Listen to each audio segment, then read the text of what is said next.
Today is the 4th trial race, so we have the reverse order. So Lupa was given their horse first. That means today they will be the 10th position. So the order is quite important because this is not a race. It doesn't matter who wins, but it's a very important opportunity for the jockeys to see how the horses behave in the crowd, how they behave in position number 1, number 3, or number 10, which is the rincorsa. Again, the 10th horse is the horse that decides the position.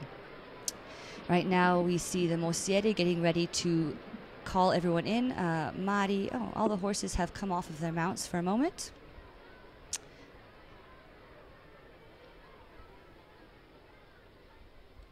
We're having a minute of silence because there was a tragedy in Genoa where many people died after a bridge collapsed. So a moment of silence for the fallen.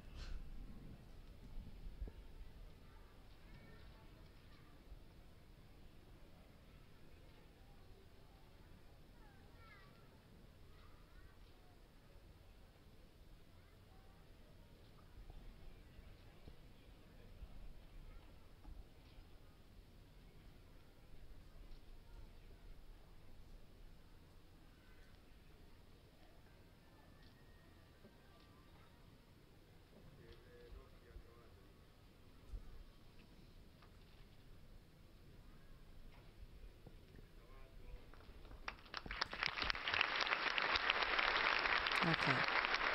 So a moment of respect for this tragedy that just occurred yesterday in Genoa. So we are in Siena, but of course we are still part of Italy, and any tragedy that befalls the country affects us all. So now the jockeys have gotten on their horses again. We see the Lupa right there. Hope that you've been learning your colors. We have some of the best jockeys around riding for the Contradas, and many have high hopes. We have some favorites, yes. We have Dragon perhaps trying to go for a Cappotto, winning both the July and the August race of 2018. We have the Pantera with high hopes with their horse, Rexy, who has been raised by and trained by Jonathan Bartoletti, one of the most decorated jockeys of recent years. Here we have Trecciolino running for the Nicchio in dark blue. He has 13 Palio victories, second only to a jockey called Aceto, who has 14.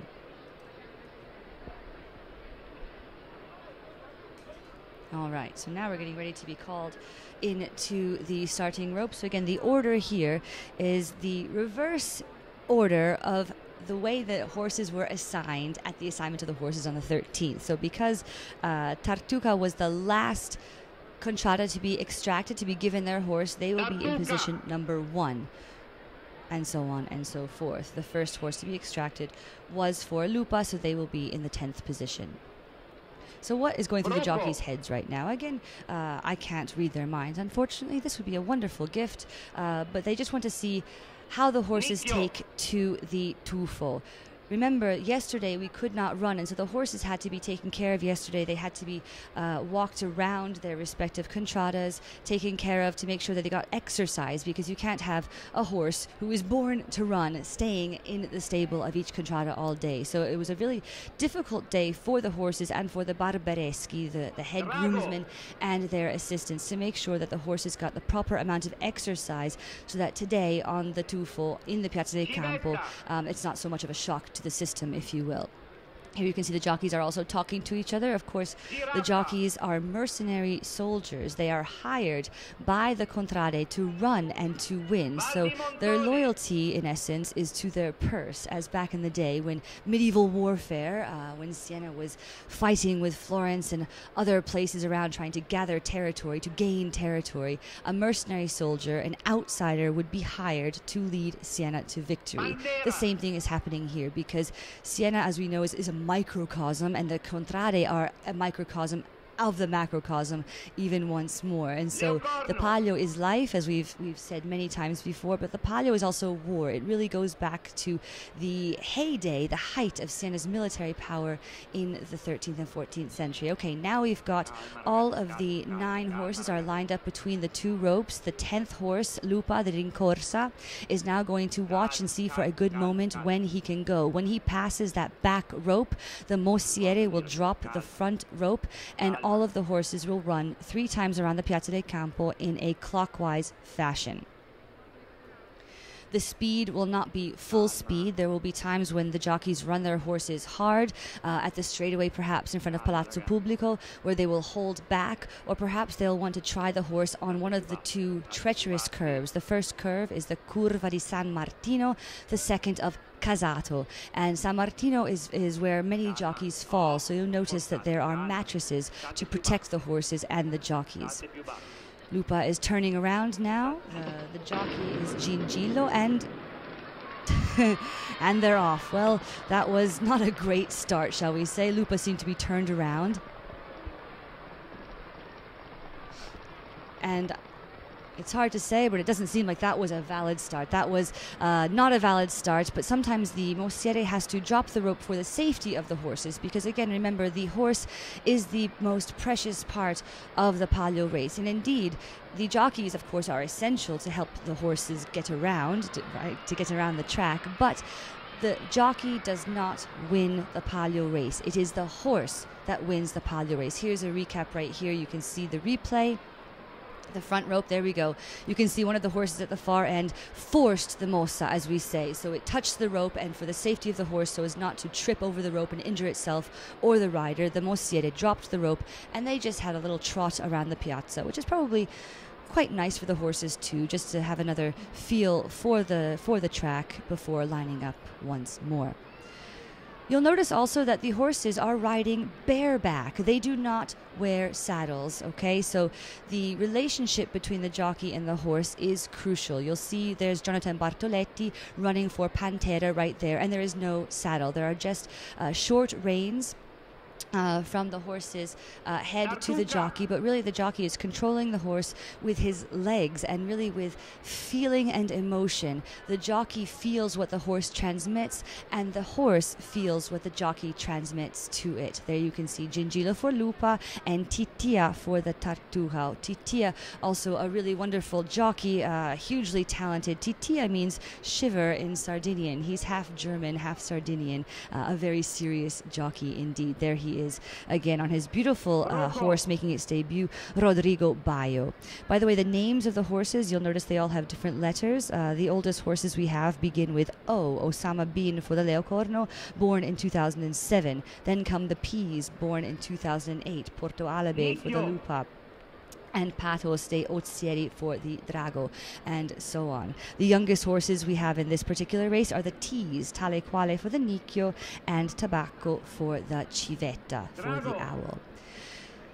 They ride bareback, as I mentioned before, and you'll see on their heads, the horses have what's called a spennacchiera. The spennacchiera is best translated perhaps as a feather or a plume, but it really doesn't have a great translation. It is, you can see, made of leather or perhaps of some sort of material, and it has the colors of the contrada on it. It also has a little circle in the middle, which is a mirror to ward off the evil eye. Again, the sacred and the profane are mixed with every single element.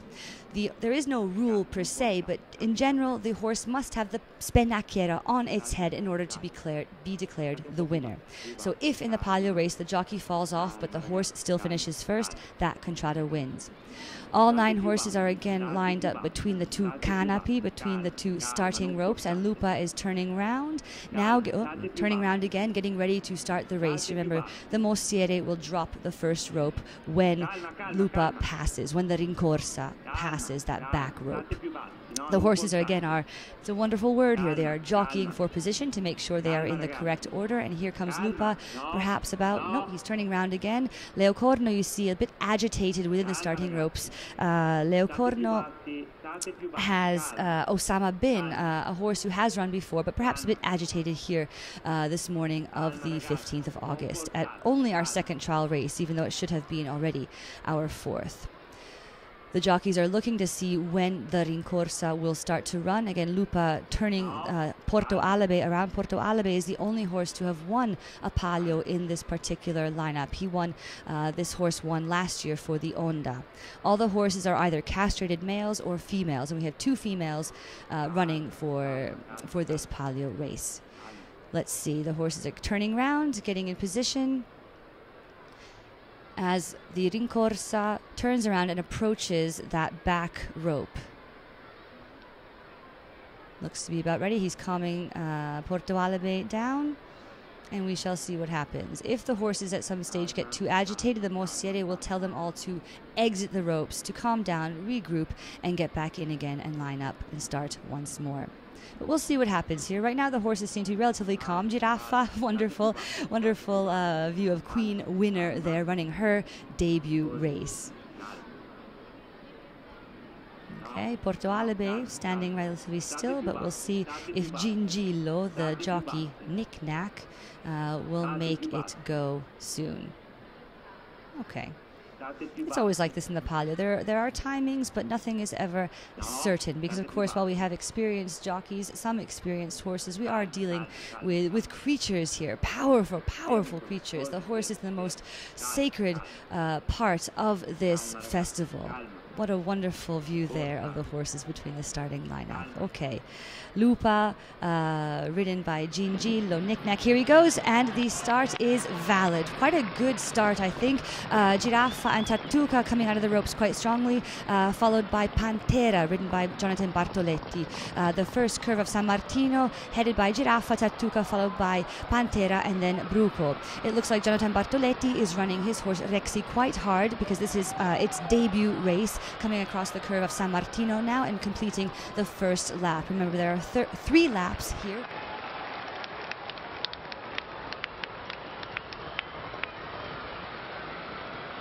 Queen Winner, who is the blood sister of Preziosa Penelope, who ran in 2016 for the Lupa and won both races. So Tremendo, the terrible, the jockey here coming around the second. Casato running Queen Winner quite strongly. She is a horse to be watched, followed by Civetta now on Tabacco, and then we have Bruco, and okay, Queen Winner is doing very well and slowing down a little bit now because remember, the horses do not need to run at full speed during the trial race. It's really a way for the jockeys to make sure the horses understand when to run and when not to run.